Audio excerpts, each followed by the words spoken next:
There's a version of you that makes every financial decision on autopilot. You don't realize it's happening.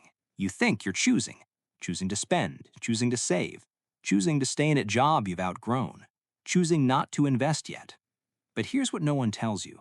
Most of those choices were made for you, years ago, by forces you never consciously agreed to. Not the government, not your bank, not some algorithm. The people who raised you, the neighborhood you grew up in, the first time you saw money cause a fight in your house, the first time you were told that wanting more was greedy, or that people like us don't do things like that. That invisible programming, that quiet, deeply embedded belief system running underneath every financial decision you make, that's your money identity. And right now, today, it is either building your future or quietly dismantling it, one small, invisible decision at a time. Here's what's uncomfortable about this. Most people never find it. They spend their whole adult lives working harder, budgeting tighter, reading the books, watching the videos, and still feel like they're fighting upstream. Because they're trying to fix behavior without understanding the identity that's generating the behavior. That's like mopping the floor while the faucet is still running. The people who quietly accumulate wealth, not the loud ones, not the influencer types, the ones you never notice until one day you find out they retired at 54 with no debt and a portfolio that generates income while they sleep. Those people aren't smarter than you. They don't have some secret app or a better spreadsheet. What they have is a different internal story about what money is, what it means, and what they're allowed to do with it. That story shapes everything. It shapes whether you negotiate your salary or stay quiet, whether you invest your first $1,000 or let it sit in a checking account for 3 years because it never feels like enough yet, whether you see a business idea and feel possibility or whether some voice inside you immediately starts listing reasons it won't work. This video is not about budgeting. It's not about the stock market. It's not going to give you a 5-step savings plan. What it's going to do is show you the exact forces that shaped your money identity, the ones most people never even know exist, and explain clearly what they're costing you over time. Not just in dollars, in decisions, in paths you didn't take, in the version of your life that remained theoretical. By the end of this, you'll understand the hidden rule that separates people who gradually build financial freedom from people who stay financially exhausted their entire lives. And the difference has almost nothing to do with income. Stay with me, because what comes next might be the first time you've heard your own financial story described from the outside. The first force is the one that hits earliest, which is why it runs the deepest. Think back to the first real memory you have involving money. Not a concept, an actual moment. Maybe it was watching a parent check a bank statement and go quiet. Maybe it was being told you couldn't have something you wanted, and the way they said it made you feel like that limitation was permanent, like it was part of who your family was. Maybe you grew up comfortable and never had to think about it, and that too left an imprint, just a different kind. Psychologists call this the financial origin moment. It's the point in early childhood where the brain begins constructing its first belief about what money represents. Not what it is functionally, not currency, not a medium of exchange, but what it means emotionally. Safety, control, love, conflict, power, freedom, shame. Whatever your first major money memory attached to, that emotion became the invisible lens through which you process every financial decision as an adult. Here's the mechanism. The brain is a pattern machine. It doesn't evaluate each new financial situation from scratch. It reaches back to its earliest, strongest reference point and matches the current situation to that old pattern. So, when you're sitting in front of a mortgage application, or a job negotiation, or an investment account, part of your brain isn't in that room. It's back in your childhood kitchen, and it's making decisions based on what felt safe or dangerous back then. This isn't therapy language. This is behavioral economics. It's documented, measurable, and it plays out in the data consistently. People who grew up in households where money was a source of anxiety tend to either over-control their finances in rigid, fear-based ways, or they avoid financial decisions altogether because engaging with money triggers that original discomfort. Neither pattern builds wealth. Both patterns feel rational from the inside. The real problem is the invisibility of it. Nobody sits down and consciously decides, I'm going to model my adult financial behavior on the anxiety my parents felt in the 90s. It just happens, slowly, quietly, through 1,000 micro-decisions that each seem reasonable in isolation. The person who can't bring themselves to invest because it feels risky isn't being logical. They're being loyal to an old emotional framework that told them the responsible thing is to hold on tightly to whatever you have. And here's the long-term consequence of never examining that first imprint. You'll spend decades making sophisticated-looking decisions that are actually just the childhood fear in a suit. Now, that's just the first force. The second one is less emotional and more structural, and in some ways, it's even harder to see because it doesn't feel like a belief. It feels like reality. The second silent force isn't inside you, it's around you. There's a concept in behavioral science called social norming.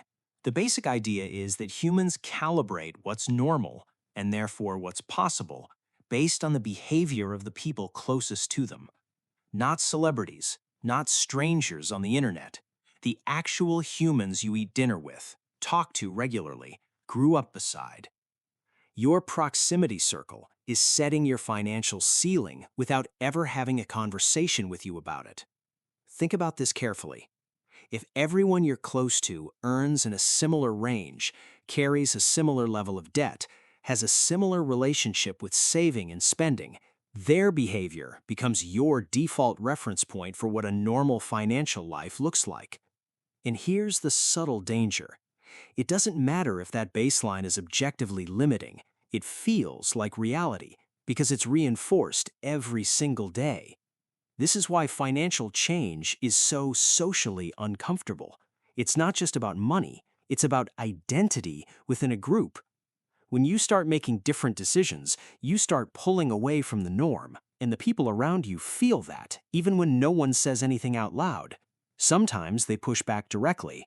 More often, they just make small comments about how you've changed, about being too serious, about why you're not coming to the same places or doing the same things.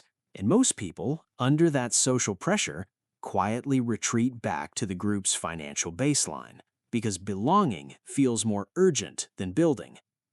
The math of this is brutal when you extend it forward.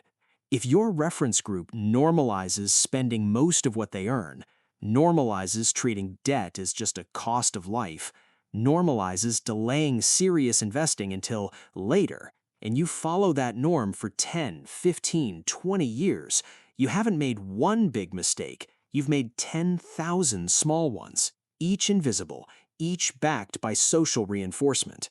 And the reverse is equally powerful. Studies on wealth accumulation consistently show that the single strongest predictor of whether someone builds significant net worth isn't their income. It's the financial behavior of their 5 closest relationships. Not because people are copying each other deliberately, but because proximity shapes perception of what's normal, acceptable, and worth pursuing. This doesn't mean abandoning people you love. It means understanding that every relationship has a financial gravity, a pull toward a certain way of thinking about money. The question isn't whether that gravity exists. It does. The question is whether you're aware of it.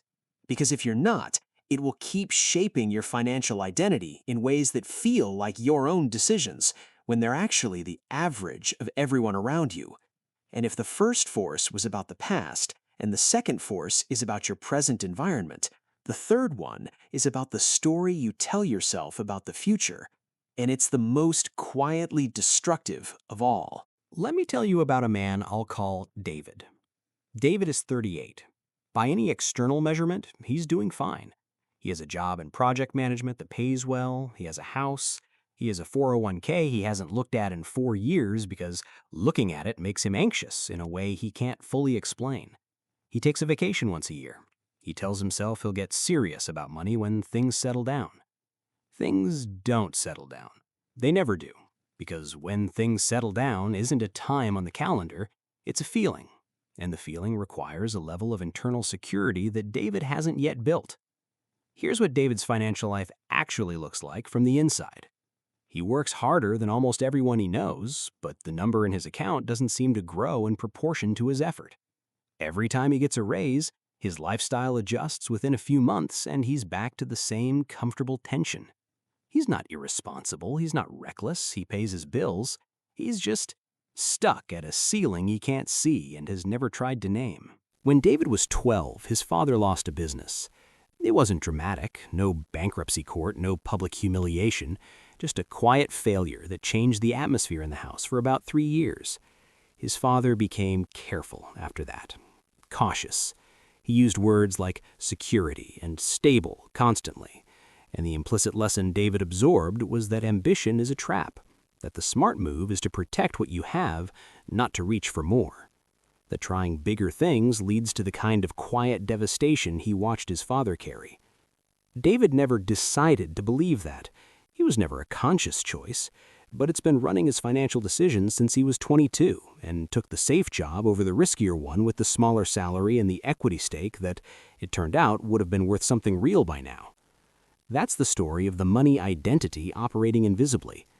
David isn't failing. He's succeeding perfectly at being the person his early experience told him to be. The shift doesn't happen through more discipline or a better budget. It happens the moment David can look at that story from the outside, recognize it as a story, and ask, is this still true? Is this still serving me?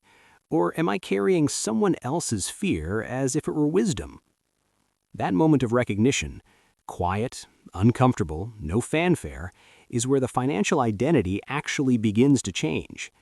And this brings us to the third force, the one that lives not in your past or your environment, but in the invisible architecture of your self-concept, the story you have about what kind of person you are with money.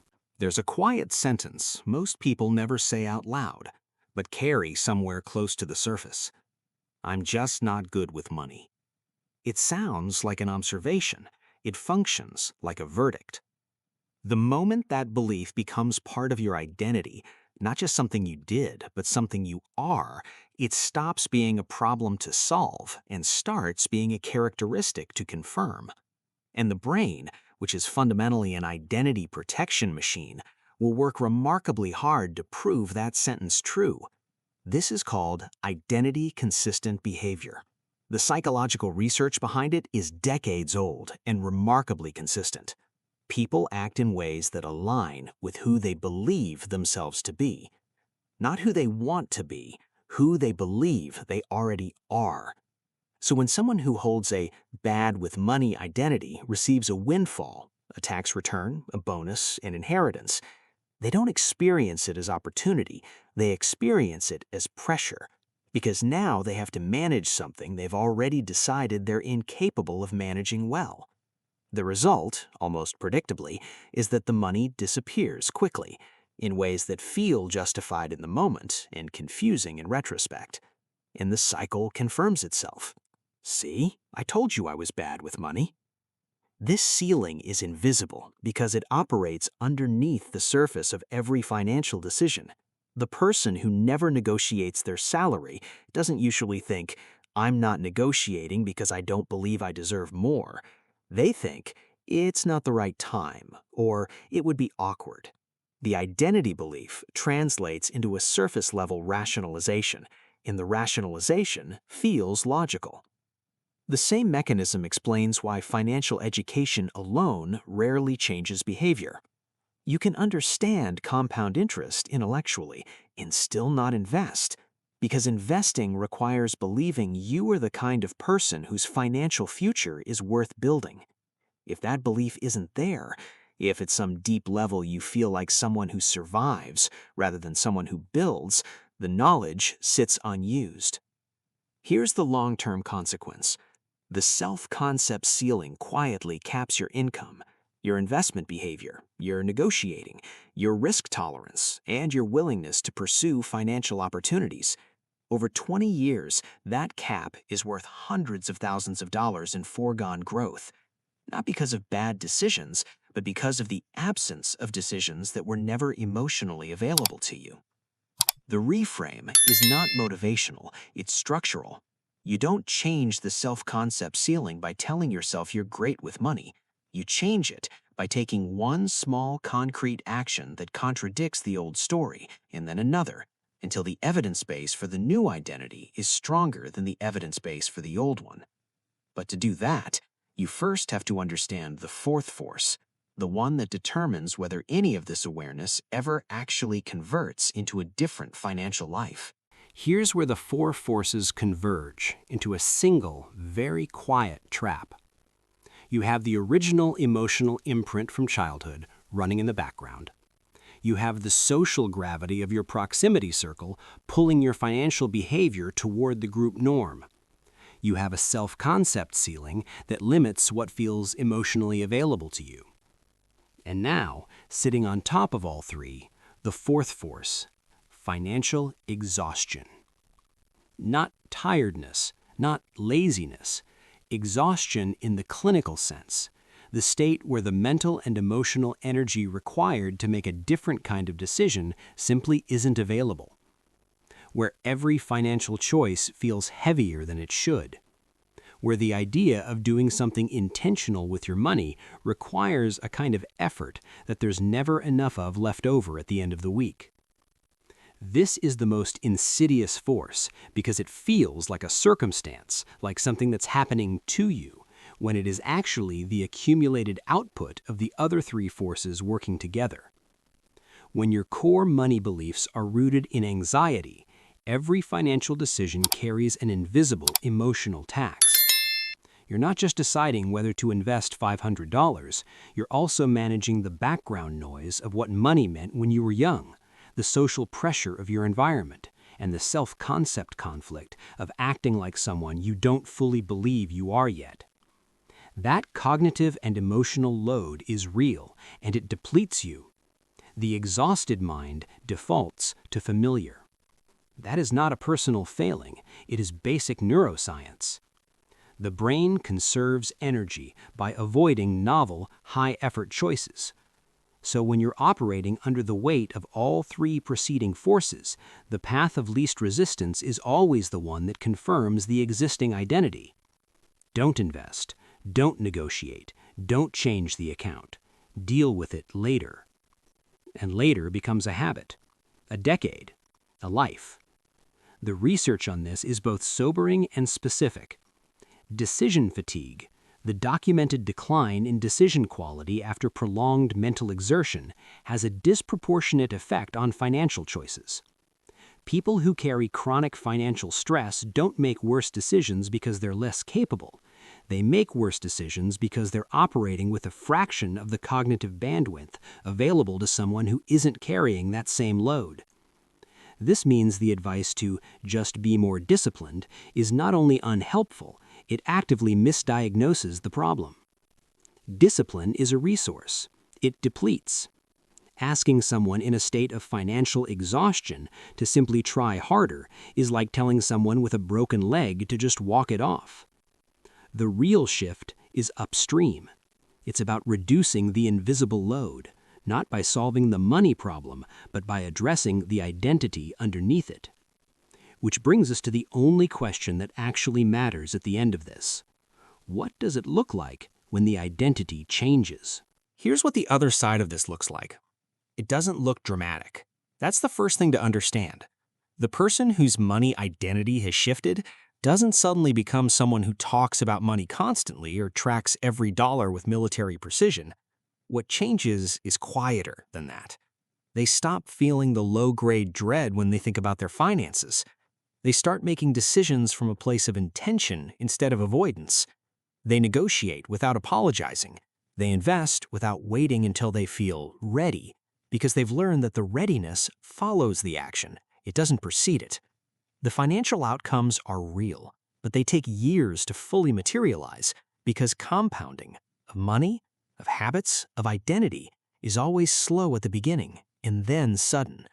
The person who begins unraveling their money identity at 35 is not behind.